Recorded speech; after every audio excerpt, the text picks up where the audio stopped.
Hello friends, എല്ലാവർക്കും എൻ്റെ YouTube ചാനലിലേക്ക് സ്വാഗതം.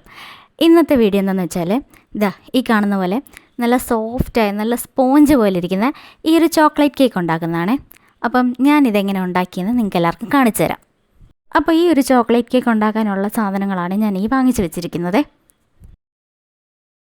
ഇതെല്ലാം അതിനാവശ്യമായ പാത്രങ്ങളാണ്. അപ്പം ഇതെല്ലാം ഞാൻ നന്നായിട്ട് കഴുകി ഒന്ന് വെയിലത്ത് വെച്ച് ഒന്ന് ഉണക്കിയെടുക്കുകയാണ്. നമ്മൾ കേക്ക് ഉണ്ടാക്കുന്നത് ഈ പാനിലാണ്. ഞാനിപ്പോൾ ഇതുണ്ടാക്കാൻ വേണ്ടിയിട്ട് എടുത്തിരിക്കുന്നത് 1 കപ്പ് മൈദയാണ്. അപ്പം 1 കപ്പ് മൈദയ്ക്കുള്ള സാധനങ്ങളാണ് ഞാനീ പറയുന്നത്. പിന്നെ 1/4 കപ്പ് കൊക്കോ പൗഡർ ചേർക്കുവാണ്. ഞാൻ ഫസ്റ്റ് ടൈം കേക്ക് ഉണ്ടാക്കിക്കൊണ്ടിരിക്കുന്ന സമയത്ത് കുറച്ച് ഐറ്റംസൊക്കെ നന്നായിട്ട് കൂട്ടിയിടുമായിരുന്നേ, ഷുഗറും വാനില എസൻസ് കൊക്കോ പൗഡറും ഒക്കെ. കാരണം ഇച്ചിരി നല്ല ഫ്ലേവറിൽ കിട്ടട്ടെ, നല്ല ടേസ്റ്റ് ഉണ്ടാകട്ടെ എന്ന് വിചാരിച്ചിട്ടാണ് ഈ ചെയ്തുകൊണ്ടിരുന്നത്. പക്ഷേ അന്നേരമൊക്കെ ഇത് നന്നായിട്ട് ഫ്ലോപ്പ് ആവുമായിരുന്നു. കാരണം പഞ്ചസാരയൊക്കെ കൂട്ടിയിട്ട് കൊടുത്തു കഴിഞ്ഞാൽ ഇത് പെട്ടെന്ന് മൊരിഞ്ഞു പോകുമായിരുന്നു. ഇനി ഈ ചേർക്കുന്നത് 1 ടീസ്പൂൺ ബേക്കിംഗ് സോഡയാണ്. ഇനി നെക്സ്റ്റ് ചേർക്കുന്നത് 1/2 ടീസ്പൂൺ ബേക്കിംഗ് പൗഡറാണ്. അപ്പോൾ ഞാൻ ഈ പറയുന്ന ഈ മെഷർമെൻറ്റിൽ നമ്മൾ ഈ പൊടിയും കാര്യങ്ങളൊക്കെ എടുക്കുകയാണെന്നുണ്ടെങ്കിൽ നമ്മുടെ കേക്ക് നല്ല സ്പോഞ്ച് പോലെ ഇരിക്കുമേ. ഇനി ഞാൻ സ്വല്പം ഉപ്പൂടെ ചേർക്കുന്നുണ്ട്.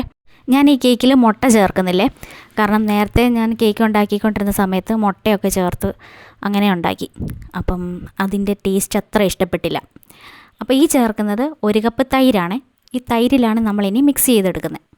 ഇനി നെക്സ്റ്റ് ഞാൻ ചേർക്കുന്നത് പഞ്ചസാരയാണ്. പഞ്ചസാര ഞാൻ പൊടിച്ചതാണ്. നമുക്ക് 1/4 കപ്പ് പഞ്ചസാരയാണ് വേണ്ടത്. അധികം മധുരം വേണ്ടാത്തതുകൊണ്ട് ഞാനത് പഞ്ചസാര പൊടിച്ചിട്ടാണ് 1/4 കപ്പ് എടുത്ത് ചേർക്കുന്നത്. മധുരം ഇച്ചിരി വേണമെന്നുള്ളവർക്ക് പഞ്ചസാര അങ്ങനെ തന്നെ ആ ഒരു അളവിൽ തന്നെ ചേർക്കാവുന്നതാണ്.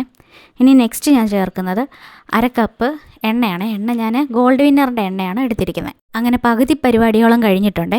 ഇനി ഒരു 1/4 ടീസ്പൂണ് വാനില എസൻസ് കൂടെ ഇതിലൂടെ ചേർത്ത് കഴിഞ്ഞാൽ ഇനി നമുക്കിത് നന്നായിട്ടൊന്ന് മിക്സ് ചെയ്തെടുക്കാം. മിക്സ് ചെയ്യുമ്പം ഒരു ഡയറക്ഷനിൽ തന്നെ മിക്സ് ചെയ്തെടുക്കണം കേട്ടോ. അങ്ങനെ കേക്കിനുള്ള ഐറ്റംസ് എല്ലാം കൂടെ ചേർത്ത് ഞാൻ നന്നായിട്ടൊന്ന് മിക്സ് ചെയ്തെടുത്തിട്ടുണ്ട്.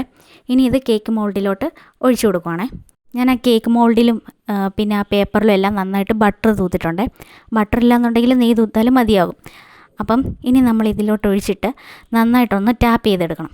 അപ്പോൾ ആ ഒരു എയർ ബബിൾസൊക്കെ ഒന്ന് പോയി കിട്ടും. കുറച്ചധികം നേരം ഇത് ടാപ്പ് ചെയ്തിട്ടും കുറച്ച് എയർ ബബിൾസ് അങ്ങ് എല്ലാം ഉണ്ടായിരുന്നേ. അപ്പോൾ ഞാൻ പാൻ ഒരു 5 മിനിറ്റ് ഒന്ന് ചൂടാകാനായിട്ട് വെച്ച് ഇനി അതിലോട്ട് ഞാൻ ഈ ബാറ്റർ ഇറക്കി വെച്ചിട്ടുണ്ട്. നന്നായിട്ട് മൂടി ടൈറ്റായിട്ടൊന്ന് മൂടി വെക്കണേ. അപ്പം ഒരു അരമണിക്കൂർ എടുത്തിട്ടുള്ളൂ. നമ്മുടെ കേക്ക് റെഡി ആയിട്ടുണ്ട്. നല്ല സോഫ്റ്റ് ആയിട്ടുള്ള കേക്കാണ്. ഞാനൊന്ന് ആറാനായിട്ടൊക്കെ ഒന്ന് എടുത്ത് വെച്ചു. അപ്പോൾ ഇതാണ് ഞാൻ പറഞ്ഞ ചോക്ലേറ്റ് കേക്ക്. നല്ല സോഫ്റ്റാണ്, നല്ല സ്പോഞ്ച് പോലെ ഇരിക്കും. ഈ ഒരു കേക്കിൻ്റെ മുകളിൽ ക്രീമൊക്കെ ഒന്ന് തൂത്തൊക്കെ എടുക്കുകയാണെന്നുണ്ടെങ്കിൽ ഒരു ചെറിയൊരു ബർത്ത്ഡേ കേക്ക് പോലെ ആയി കിട്ടും കേട്ടോ. വീട്ടിലൊക്കെ തന്നെ പെട്ടെന്ന് കേക്ക് ഉണ്ടാക്കണമെന്നുണ്ടെങ്കിൽ ഇത് വളരെ പെട്ടെന്ന് തന്നെ ഉണ്ടാക്കും. ഒരു അരമണിക്കൂറിൻ്റെ ആവശ്യമുള്ളൂ ഇതൊന്ന് ബേക്കിംഗ് ആയി കിട്ടാൻ വേണ്ടിയിട്ട്. അപ്പം ഇത് ട്രൈ ചെയ്യാത്തവർ ട്രൈ ചെയ്ത് നോക്കണം. അങ്ങനെ മുട്ടയൊന്നും ചേർക്കാത്ത ഓവനിലല്ലാതെ പാനിലുണ്ടാക്കിയ നമ്മുടെ ചോക്ലേറ്റ് കേക്ക് റെഡി ആയിട്ടുണ്ട്. അപ്പോൾ എല്ലാവരും ഈ ഒരു ചോക്ലേറ്റ് കേക്ക് ഇങ്ങനെ ഒന്ന് ഉണ്ടാക്കി നോക്കണേ.